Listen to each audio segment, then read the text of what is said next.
What's good, you guys? Welcome back to another video. If you guys are new here, hey girl, my name's Liz. Make sure to join the fam by subscribing and also follow me over on Instagram. Today we have a huge Q&A. You guys blew up my DMs with all of these questions, so I'm here to answer them. Some of the questions are a little bit TMI, rated R, so make sure you're watching this not around kids. We're about to get real girl talky in here. I'm just gonna give you guys my first thought opinions on things, so take it with a grain of salt. It's just girl talk over here, nothing too serious. But yeah, if you guys want to participate in the next Q&A, make sure to follow me on Instagram, and I put them out like every few months. But if you guys are an OG here on this channel, you know I tend to ramble. So with how many questions I have, I'm gonna try and get straight to the point, but you know I go on tangents. So bear with me. You guys pour up a drink. I'm drinking a spicy marg, my regular. I feel like this is my go-to drink. It's either red wine, a spicy marg, or a lychee martini. That's my shit, but tonight it's a spicy marg. So yeah, I hope you guys enjoy hanging out with me, whether you're just home on a Friday night alone, just want to kick it with a friend, or you're getting ready for work, or you are just here for, you know, whatever it might be. Come kick it with me. Leave your opinions in the comments as always, and also let me know what your preferred drink is. I need to expand my horizon a little bit. So yeah, let me stop rambling. Let's get right into it. Okay, we cannot start with some of these questions right off the bat. Let's warm up a little bit. Okay, first question is, who's an influencer you admire or respect in the industry? I would say, for YouTube wise, I would say Sarah Ray Vargas. She is one of my favorites to watch. I love her vlogs. I love that the fact that I've like grown up with her. Like, I've been watching her since probably high school. She's a plus size fashion influencer, YouTuber. You guys know Sarah Ray Vargas. She's amazing. She keeps it real deal honest. Another one I love is Nicole Guerrero, Beauty by Rosita. They're OGs, and they've just kept it very real from the jump, and you can tell when, you know, money and fame start to change people. I've seen that with a lot of YouTubers, and it's such a turn off, but they have always kept it very real, very authentic, and they only put out their best work, which is what I admire about them. So I would say they are. What are your guys' favorites? I think they're all Scorpios. I don't know if Nicole Guerrero is, but I know Beauty by Rosita and Sarah Ray Vargas are. So maybe that's why I connect to my girls. But yeah, those are mine. Let me know which ones yours are. I would love to check them out if I don't know them already. Next question, what is your daily routine to stay motivated working from home? Girl, it's so hard. I always talk about this because ever since I quit my job, my day looks different every day. It's so hard to have a routine, but I would say the main thing that really keeps me motivated is going to bed at the same time and waking up at the same time. Like, if I stay up till like midnight or 1 in the morning, I know I'm gonna sleep in later, and you know, I don't have really anything pushing me not to. But I really try and go to bed at the same time, like between 10 and 11 every night, and wake up at like 6:45. That's when my alarm's set. Sometimes I wake up before because I'm just naturally an early bird. But yeah, I would say that's like the main thing that I need to do to keep my routine straight.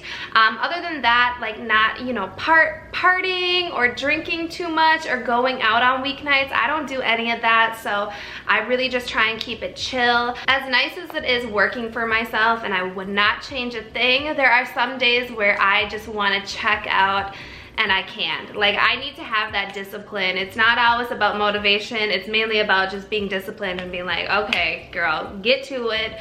Stop being distracted. I have so many people pulling me in different directions on a daily basis, whether it's people I'm talking to on Instagram, or, you know, replying to comments on YouTube or emails, that it's really hard for me to just focus on like filming or editing, you know. So I actually turned off all of my notifications. So if I'm not responding to you quickly, that's because I have to focus on what I'm doing right then and there. As much as I want to sit and DM you guys all day, I can't do that. I gotta get shit done. So I had to turn everything off, and that's helped a lot. So I'm still working on it, but I don't know, you guys. Okay, next question is, what are your pet peeves? This only really happens on TikTok. I don't get this on Instagram or YouTube, but on TikTok, I will say link in bio for, like, you know, a clothing piece that I'm wearing, and I will get the same comment, can you please tell me what this is called?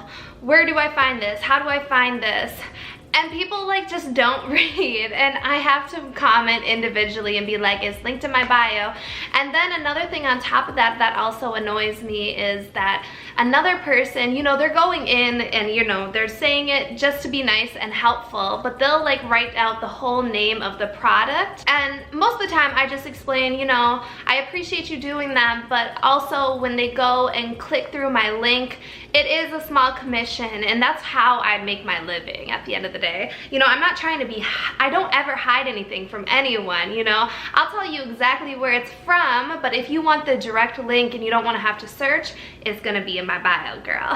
So, you know, I understand that people just don't understand what affiliate marketing is, but that's something that kind of annoys me. Another thing that annoys me about Instagram is people kind of in my space, no one that I ever talk about or anything like that, but there's a few like mid-sized bloggers who will always comment on my pictures, like saying like stunning, beautiful, da da da, and then I go to their profile and they're not even following me. So they're pretty much just looking up the hashtag and going through people's pictures and leaving comments like, girl, follow me, I want to be friends with you, but not in that kind of way, because that feels fake. You're just going through it trying to get like more people to look at your profile pretty much. So I'm not about that life, like no, miss me with that.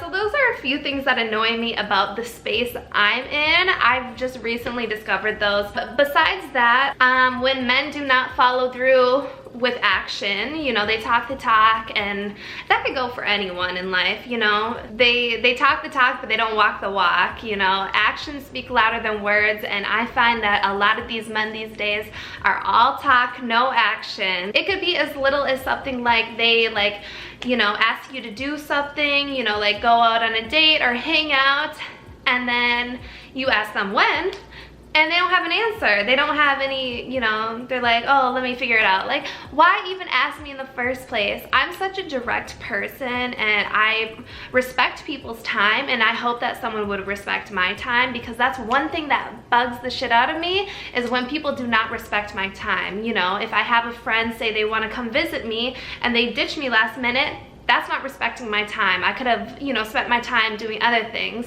So little things like that really get under my skin, and it shows me that people do not respect me or my time. So it's, you know, it's all about the action. You know, if you're gonna say you're gonna do something, do it. You know, it's simple, but people really can't get down with that. Okay, I kind of got the same question twice, but it was like, where do you see yourself in 2 to 4 years, or where do you see yourself in 5 years? Okay, so I'm 26. Y'all, I don't know. Am I supposed to know where I see myself? Like, it's always so crazy to me when people just like, you know, have their life planned out, knowing like, you know, I want kids by 30, da da da da da. You don't really know where life's gonna take you. I just hope it takes me in a healthy, happy, peaceful direction. That's all I ask for. But if I could really like put it out there into the universe, I want to travel, I want to fall in love, I want to be financially secure to the point where, you know, I could take my family on a trip, little things like that. I want to ball out a little bit, you know? I want to work hard, but I also want to treat the people I love to like vacations or whatever it might be. Yeah, I don't know. I just want to have fun. I'm not worried about having kids. Like, if you guys watched my last Q&A, I was like contemplating, shit, do I even want kids? But I think I do want kids eventually. Just like, it's not even on my radar at all. Like, that's the last thing from my radar. Honestly, kids right now annoy the shit out of me. I don't think I could spend more than 2 hours around some kids, unless it's a little baby, or like yeah, not even a teenager, like a baby or a toddler, cute, but anything else, pass. Not my shit. So yeah, I just want to be able to travel. I want to experience things that I've never experienced. I want to fall in love. I want to, you know, I want to build up my YouTube. I just want to keep making people happy and being happy. I feel so fulfilled this year, and so yeah, if I can just keep building on what I'm already doing, I'll be happy. Next question. Do you ever approach a man if you're interested? Only every once in a while. Okay, you guys, I'm a little scaredy cat, but when I have approached men, 10 out of 10 times it works, baby. Like, they love that energy, they love the confidence, but you know, I get a little nervous and I kind of want to play defense so that they can put their moves on me, and you know, I love that dominant energy. So yeah, I have before and it definitely works. I used to not be scared to do shit like that, but now that I'm older, I'm just a little nervous. I don't know why. Okay, so the next question is, what did you do prior to YouTube? New subscriber here. Oh, hey girl. So before I was doing YouTube full-time, I actually worked for a collection agency. I worked primarily with the banks where we would receive, you know, the debt from. And so I was communicating with like larger corporations and, you know, making sure everything was smooth on their end. I was kind of that liaison. And I also managed a team of 3 people for a short minute, probably about 4 months before I quit my job. I hated doing that. I hate telling other people what to do, you know, like I don't ever wanna manage people, and I don't know why I took that position. It's because there was a, you know, pay increase, but I hated every minute of it. I hate managing people. So yeah, that's what I did before. I pretty much communicated with larger banks to get their debt. So yeah. Next question, when did you have your aha moment to commit to YouTube?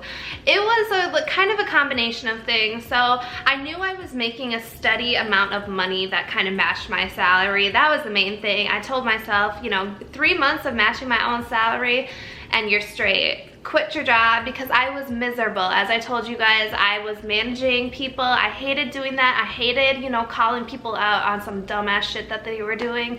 I was always in meetings. I was probably working like 10 hours a day doing that, like so many goddamn meetings where I had to be the main voice. After that, I would be filming YouTube videos or editing all night. So my day would consist of like, it would be like, shit, it would be probably like a 15-18 hour day. I was exhausted. I spent so many weekends in just working, and I was like, this isn't it anymore. So I wanted to make sure I was financially stable because I didn't really have any fallback plan. So yeah, that was pretty much my aha moment. It wasn't so much an aha moment. It was mainly that I had been building it for damn near a year and a half, probably a year and a half, I can't quite remember, but I was building it for a long time, and that was always my end goal. Quit my job, do this full time, and I was able to do that. So yeah, I was really happy about that. I quit my job last spring, so spring of 2021.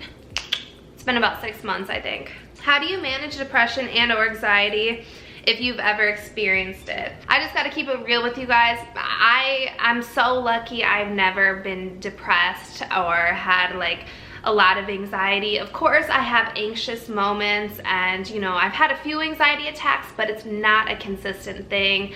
So I think I'm really blessed to say that like my mental health is very good. I don't have any issues over there. Okay, you guys, let's get into some more juicy questions. Sorry, that spicy marg is spicy. I'm like kind of coughing over here. Next question is, have you ever had a one-night stand? He did me once and now the guy doesn't leave me alone. Advice, please. So yeah, I mean I've had a few one night stands. I'm not even gonna lie. I was a little wild child, you know, like 18 through 22. You couldn't stop me. I was a little crazy, a little bopping around town. But no, I've kind of grown out of that. You never say never, you know, you might really be vibing with someone, but I'm more so trying to date for like a long-term commitment type of relationship. And I always kind of feel, it's not like shame, but I always feel like I give it up too soon if it's like date 1 through 3 and I give it up. I feel like, oh damn, you know, I kind of fumbled the ball. They have so much more to learn about me, and now it's all gonna be about sex, da-da-da, you know what I'm talking about? So yeah, typically, like me now, 26, I'm not really into a one-night stand, but girl, you know, keep doing your thing. One-night stands are kind of fun. They're also a little scary though, you know.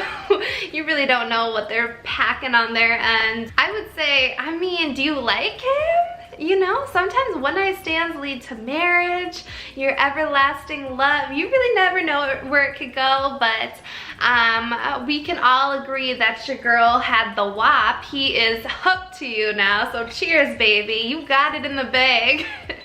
I mean, do you want him to leave? I mean, maybe, do you like him? You guys could be like friends with benefits type thing. That's not always bad. I've had a few of those where, you know, you just call him up late night, but you shoo him off late night after you're done. I don't want to sleep with you, get out of my bed type of thing. So I mean, you could keep him around for the winter. I don't know where you live, but it gets chilly up here. You know, you need a little snuggle buddy.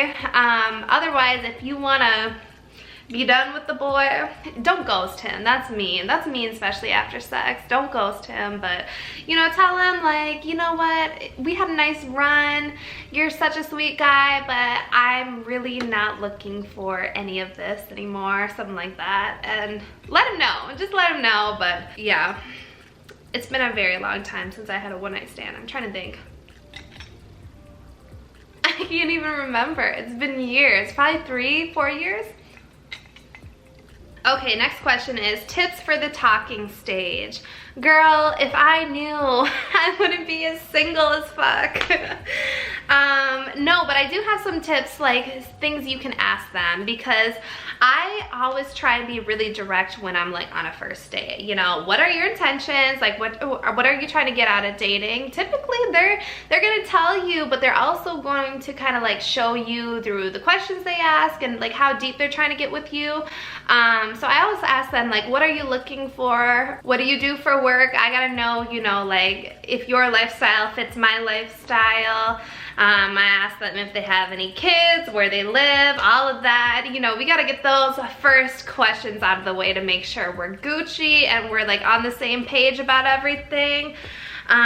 Tips for the talking stage though, I would say keep the communication on text message to a bare minimum. Like, I think a conversation over the phone goes so much farther than like texting all day every day, because I can text someone and have like no feelings towards them. You know, after I text someone for 3 or 4 days and we haven't had a phone call, I'm really over you. I'm just texting you to be polite at that point. Calling them on the phone, just a quick 20-minute talk, being like, hey, I just wanted to say hey, like what's up? I gotta run out the door in a little bit, but you know, ask them like how their day was. See if your guys' conversation, you know, grooves and moves. I would say that is so much more meaningful than texting all day every day, because they're gonna remember your voice, they're gonna remember how you talk on the phone, versus texting, you're just like every other chick. You know, at that point, they're probably texting multiple people that they're also kind of like dating or talking to, and so you're kind of in that same loop. But if you go outside of it and say, hey, you should call me like tonight or whatever, I feel like that just puts you outside the box, which kind of just shows you that, you know, you're direct, you're here to like move forward with them, actually go out on a date, and you know, they're gonna remember you more. But yeah, I always like to call someone before the first date, you know, just to make sure the conversation is smooth, there's no major red flags, and make sure he's a cool dude. That always helps me kind of feel a little bit better about going on a date. I don't ever want to go on a date with someone that I've just been texting and meet up for the first time and I hear their voice and I'm like, it's so nerve-wracking. I would rather go into it, you know, making sure that we, you know, we can talk to each other. He's not no weirdo. Yeah, I would say those are my main tips. Okay, this next one is the craziest shit I have ever heard. This one said, never have I ever had sex in a hospital before giving birth. What's your craziest place? Sis, we have so much to dissect about that. What? You were in the hospital giving birth and you had sex? I have no words. Wait, yeah, no, I have a lot of words. Okay, so I know when they admit you into the hospital, you gotta be kind of a few centimeters dilated, right? Is that sanitary? Or is that cool? I don't know, because your cervix is stretching out. I don't know how big your man is, but isn't there a chance he could dip right into the cervix? I don't know. I don't want to think about it too much, because giving birth kind of grosses me out in general. I used to want to be a sonographer. That before I wanted to go to school, I was gonna go and be like do a tech school and be a sonographer, and then I realized pregnant bellies kind of like freak me out a little bit. I don't know, it's just like there's a whole human in there. But that's a different tangent. But girl, you really had sex when you were giving birth? I'm so confused. I need a follow-up. You need to give me the whole story because that's the craziest shit I've ever heard. The last thing I would want on this earth is a dick inside of me as I'm about to give birth. The contractions, aren't they like 10 times more painful than cramps? That's the last thing I want. Oh my God. Was it a smooth delivery? Did that help like speed up some stuff? The lubrication after having sex, just slip the baby out? I need to know more. But oh my God, you guys. I don't even know what to think about that, but that's crazy as hell. The craziest place I ever had sex, definitely not anything like that. You take the cake on that one. I don't know if anyone can top you. If you can top her, leave it in the comments, but girl, nothing that crazy. I was in a theater with like I was in a theater and there was no one else in the theater besides us. It was like a matinee movie. So yeah, that's the craziest shit I've ever heard. Next question is, what is your type? Ooh, what's my type? I like tattoos. I like a tall man. I like a bearded man.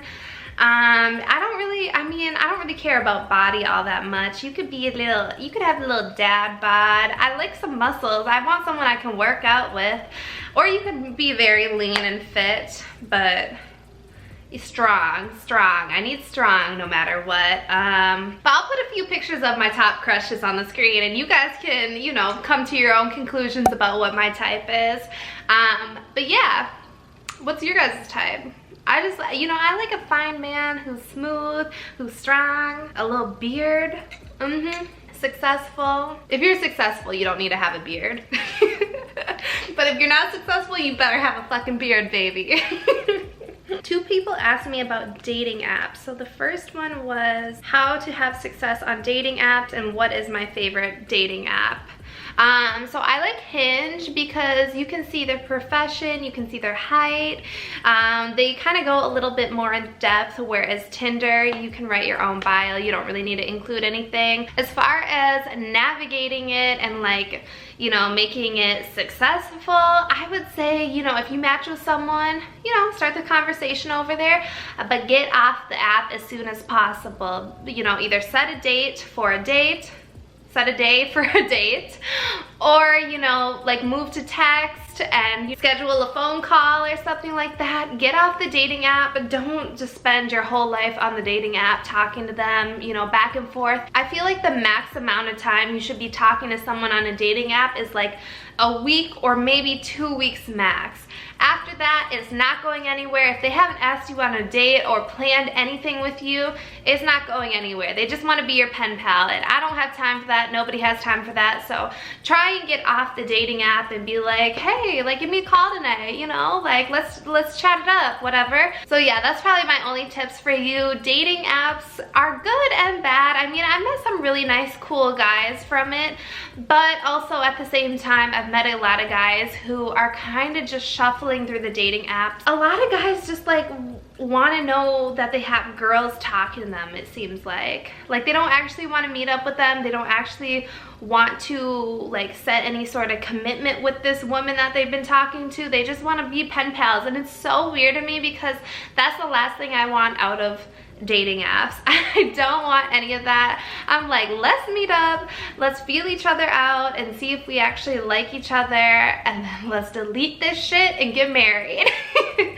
You know what I'm talking about? So yeah, I don't know. If any of you guys have tips on managing dating apps, let us know.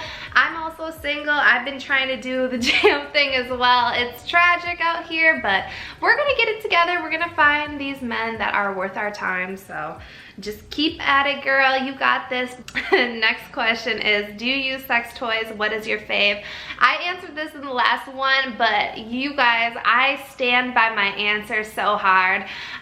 It is a little bullet by Adam and Eve. It's a rechargeable bullet. A few of you guys have bought this. But you guys, it's so good. It recharges. You just put it on this little stand. It's Bluetooth, so no cords, no batteries. We're done with batteries. This is 2021. Rechargeable, baby. I don't like battery ones because who has time to be buying batteries? But I will say there is one pro to a battery operated sex toy is you know when it's dying. Like it'll be a very slow buzz. But with a rechargeable one, you could be going at it, you could be almost there, and the thing will just die, and you will want to just throw it at the wall.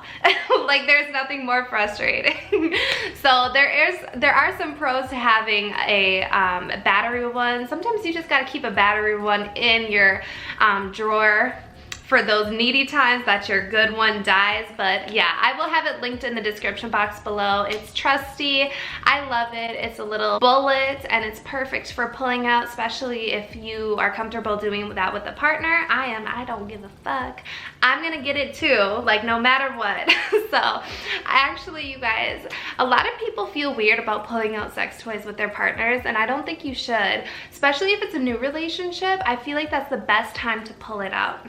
Hear me out, because okay, so if you're in like a 2-year relationship and you just start pulling out sex toys, they're gonna be like, you never needed it before. Well, bitch, I've been faking it, you know?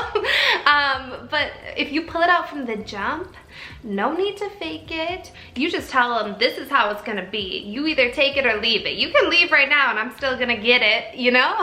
So yeah, I highly recommend pulling it out from the jump. Who cares if they're comfortable with it or not? You know, they should feel like it is an accessory, not like a competitor. You know what I'm talking about? But my battery's about to die. So that was my little rant about sex toys and your partners. I think you should definitely feel comfortable using them with your partners.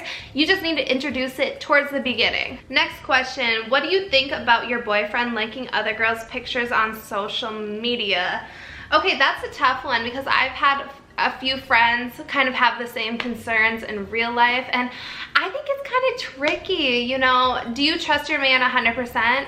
Like, I don't know though, like, okay, so are these girls like Instagram baddies? Like at that point I'd be like, I don't give a fuck. You know, she's hot, let me like it too. But if it's girls he knows in real life and it's like thirst traps or like sexier, more like male gaze pictures, I would be like, why are you liking that? Because okay, so if a guy likes my picture and I know he has a girlfriend, then I side-eye it a little bit. I'm like, I know you have a girlfriend, so remind me to never like talk to you in the future when you guys break up, because you're a little, you know, you're a little sneaky dude. Like, I don't know, it kind of gives the wrong impression. You guys let us know in the comments what you think about liking other girls' pictures in relationships, because I mean, some people just don't care. On the other hand, I feel like out of respect for your partner, like I wouldn't go like, you know, other guys' picture. If it was like something, you know, like a family picture, or, you know, like something educational or something, you know, just very casual, a picture like that, sure, I would give it a like. But if it's a straight up thirst trap and he knows the person in real life, you know, he's putting out hints that he likes that shit, you know? So that would not sit right with me. I think it depends on the picture and the person. If he knows her in real life, I would have a conversation with him and be like, why are you liking these pictures? Like, out of the respect for me and how people view me and our relationship, can you fucking not? Because, you know, I wouldn't want to be looking dumb in a relationship. You know, my man's like thirsty as hell on Instagram, liking all these girls' pictures that he knows in real life or that we may know. No, you could not, no. So yeah, you guys gotta let us know in the comments. That's just my personal opinion. But yeah, I would have a conversation with him. If it bugs you, tell him. Oh my god, my friend is so dumb. How do you feel about sucking on toes? hate you. How do I feel about sucking toes? Okay, I'm never gonna suck no toes. But if a man has a foot fetish and wants to, okay, actually, let me not say this on YouTube because there's plenty of men with, let me not say it at all. Next question, do you have a favorite strapless bra? Yes, I'll link it in the description box. It's by Bali. It's carried on Amazon. Next question, I saw a pic of you with short hair and it looked bomb. Would you ever cut it short again? Girl, I go through this every time I'm having a little like identity crisis where I want to just switch it up. I'm like, do I cut my hair short again? But I loved my hair short. Like, it was like a bob length, you guys, okay? I had a bob. And I cut it so short and I loved how it looked. It looked so cute, but this length is what killed me. I was sitting at this length for what it felt like 6 months. I hate this length. Get me down to this length, I'm good. This length is not it. It's just like barely like flipping out on your shoulders. It would drive me crazy. But yeah, at the moment I'm not trying to cut my hair. Even though she's dead, she definitely needs a trim. Long hair is so versatile. You know, you can slick it back and, you know, put it in a tight pony, or you can, you know, wear it half up, half down. You can wear it all the way down. It looks better, especially with my curl pattern when it's longer. So overall, I'm not planning on cutting my hair anytime soon, but hell, you know, at the flip of a switch, it could be a bob. So we'll see. Okay, I got this question twice. I don't know why people care about my hair. I swear to God, it's dead as hell, but it really doesn't matter because your hair is already dead. But I mean, I try and keep her a little healthy, but the question is, what products do you use on your hair? I've been using Fanola lately. They sent me a huge kit and I really like the stuff. The stuff that I've noticed the best that works is their leave-in conditioner. It's like a spray conditioner that you put in your hair after you get out the shower. I really like that. And then they've got a serum as well, and then I like their blue shampoo. It's really helped take the brassiness out of my hair. That's what I've been using lately. Besides that, I use this dollar store gel. It's part of the curly girl method. What's it called? It's like sports something. It's the cheapest gel. It probably actually hurts my hair more than helps, but it works really well. It's a really strong gel. So I'll link those all in the description box. And how do I style my hair? Like, I'm thinking you're probably thinking like this style, like, you know, the loose wave. I have a tutorial on my TikTok, and I should probably have one on YouTube somewhere. If I can find them, I'll link them as well. It's super easy. You just wrap your hair around like a 1/4 inch barrel and then hold it there, you know, let the hair get hot, and then pull it straight. Don't pull it too hard because you won't want your hair cracking and breaking, but like pull it out, and then it forms a loose wave instead of a spiral. So that's kind of a quick idea of how you do it. It's super easy. It's mindless. I do it on my hair all the time, and it's just kind of my go-to because it lasts so long. Like, you don't really have to touch your hair up for days after. So I like big messy hair. That's kind of my go-to. I know right now the style is very much so like loose, bigger waves. Those don't last on my hair that well. My natural texture is, it's kind of close to this. It's like a wave, and my hair holds like a smaller wave better. So yeah. Okay, the next question is, do you want to get any work done? Like, I think surgery wise, like cosmetic surgery. So the only thing I've ever had done is my lips. I've got some filler in my lips. It's completely dissolved at this point. Honestly, I think I'm gonna book another appointment because I missed a little pout, and I found a really good doctor. She's expensive, like $800, $900, but you know, I'm gonna do it the right way this time before I used a Groupon. But yeah, I think I might do that in December. That's that's her closest opening, which tells you she's booked and busy, so I trust her.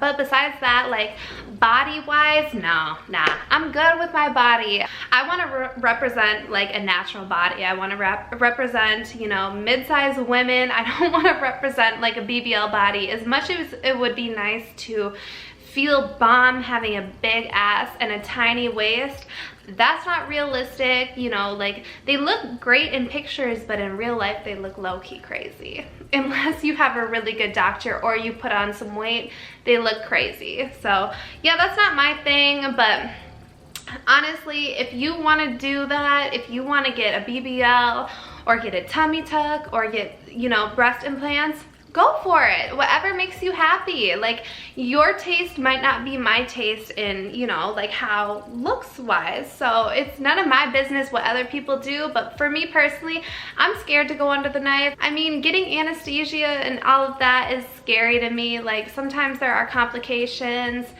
I'm just like, you know, like I was blessed with a functional, healthy body, so like why change that just for fun, you know? Like, my body has moved me this far in life. I can work out, do heavy lifting workouts. I can transform my body just through eating and working out. So like, I'm blessed in that sense. Some people can't even walk. Some people are disabled, you know? So like, I'm very grateful for the body that I have, but I understand, you know, some people, you know, even if they work through their insecurities, they're still unhappy with their body, then go for it, babe. Whatever makes you happy, but right now I'm happy with me, myself, and I, and you know, maybe at some point in my life I won't be, but right now I'm cool. Oh, the other question was, will you get lip filler again? Yes, sis, I think I'm about to make an appointment, but I'm gonna make it with a different doctor. Okay, so I'm looking through all the questions and I think I answered everything. There was a lot of repeat questions, so I tried to kind of like do it all in one. So if I didn't answer your direct question, it was probably part of another question. So I hope you guys enjoyed this little Q&A. I always love talking to my girls and having these realer conversations. Let me know what you agree with, what you disagree with, what you want to comment on. So yeah, I hope you guys enjoyed hanging out with me tonight. Love you guys so much. Cheers to you. You guys are the fucking realest. And yeah, I'll catch you guys in the next one. Bye, guys.